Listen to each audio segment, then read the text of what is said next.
we're not going to see any real meaningful legislation get attempted and passed between now and the election, because the Republicans are gearing up for this. Of course, we should also say that the generic ballot gap has been closing. It'll probably open up again. We're a ways out. But we're starting to get a sense of how the Republicans are going to run, and to a certain extent, how the Democrats are going to run. And I have to say, the Republicans are, I don't know if I'm surprised, because I don't know that they have many options on the table, frankly. But you wrote a piece about this. They are all on board the Trump train. Well, it sure seems that way. I mean, that it is just, they are doubling down on Trumpism. They're wearing MAGA hats. They're running as, I was Trump before Trump was Trump.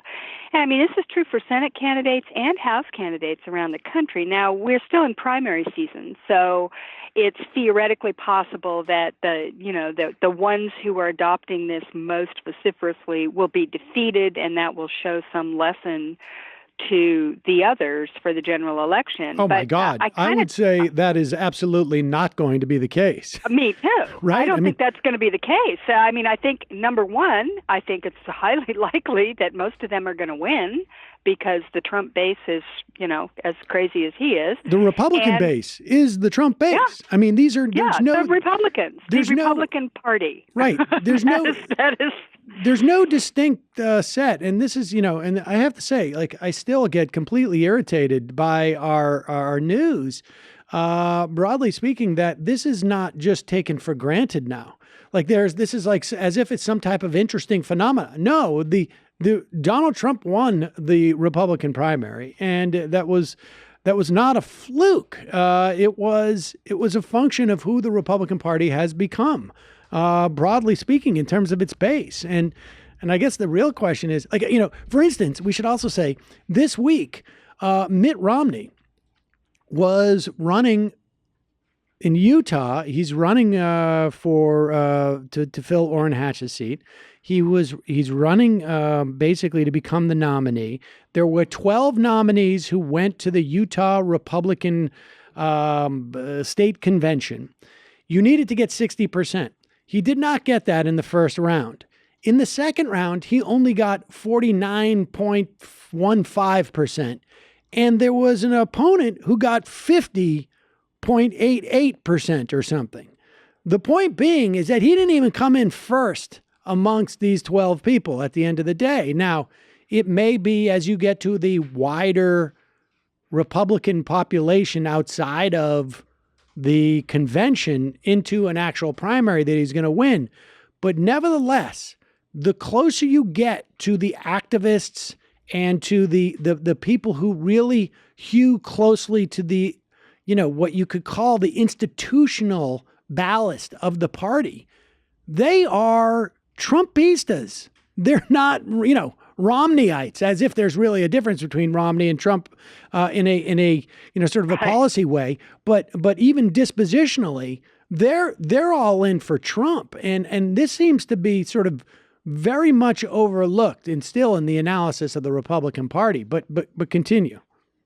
Well, I mean, I think you're absolutely right, and Romney's a good, sort of illustration of that particular phenomenon that you're talking about, and Utah is as well. They were the first with the Tea Party upheaval that happened in 2010. They got rid of a longtime super conservative senator named Bob Bennett, and elected Mike Lee, who was is a very right wing senator and a Tea Party senator. Now he's a Trump senator. There is no difference, as you point out. I mean, that is exactly that's the evolution that we see in this right wing base: conservative movement, Tea Party, Trumpista. It's all the same. It's exactly the same people. Slightly different emphasis from election to election, but they're extremist, and that is what the Republican Party is now. I don't know if you can call a mainstream party extremist, right? But that's what it is. And so this is what we're looking at, and I suspect, what my personal, sort of analysis of this is that they're trying to do two things. One is, they know that the Republican Party, the base of the Republican Party, the voters, especially the voters who are likely to come out in November, are big Trump fans. They really like this guy. The fact that he is a total, incompetent, cretinous miscreant is a selling point for them. I mean, they literally just, that's what they want, more of that. So many of them are running on that basis. But it's also because I think that there is some kind of subconscious desire to figure out a way to validate Trumpism with another election. If they can win on Trumpism, if they don't have to repudiate it in some way to win, I think then they are, they can feel on more solid ground that this is the wave of the future, this is the Republican Party that is going to continue going forward. And I have a suspicion that that's exactly what they're going to do. They're going to win their primaries on that basis. And I don't know if they're going to win in the general election. God help us. I hope they don't, because I think the Democrats are doing the opposite, which is they're trying to repudiate Trumpism with this election and, make it clear that that was a fluke and, this is not going to continue. But this battle between the two parties, between Trumpism and sort of mainstream Americanism, in my view, is one that's going to be there going forward. And we're going to see it in November, and we're probably going to see it in 2022. I mean, this isn't going away because, as you point out, it's the Republican Party now. Right. This isn't some, strain of, Trump, I think, is personally unique. I don't think that he is anything we've ever seen before, and he presents a very specific and kind of explicitly different sort of danger that can take us into a new direction. But the through line is here. It's been there for a long time, and we're just seeing this sort of result of it. And I would say, I mean, if anybody can point out an ideological difference between someone, say, like Mitt Romney and Donald Trump, I'm totally open to it. I mean, I would say arguably trade, they have a different perspective on. And I would say that's probably it in the Republican Party. I mean, Mitt Romney is saying, I'm more extreme on immigration than Donald Trump is. He always was. Yes. But the point being that, I don't know where people would see an ideological divide between Donald Trump and Mitt Romney. Now, that's not to say that Romney doesn't think that Trump's brand is good for Romney. Maybe he does, maybe he doesn't. It's not to think that Mitt Romney doesn't find, Donald Trump to be a little gauche.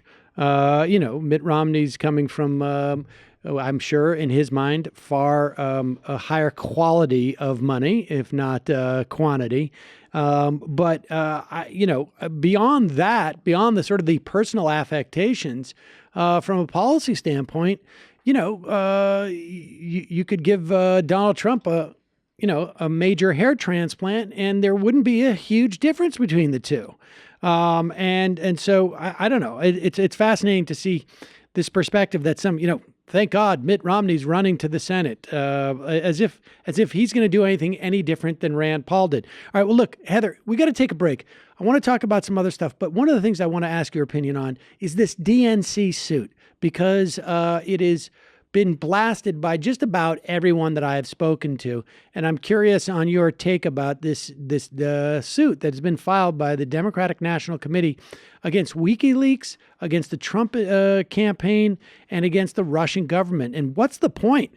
We're going to take a quick break. I'll be right back with more from Digby.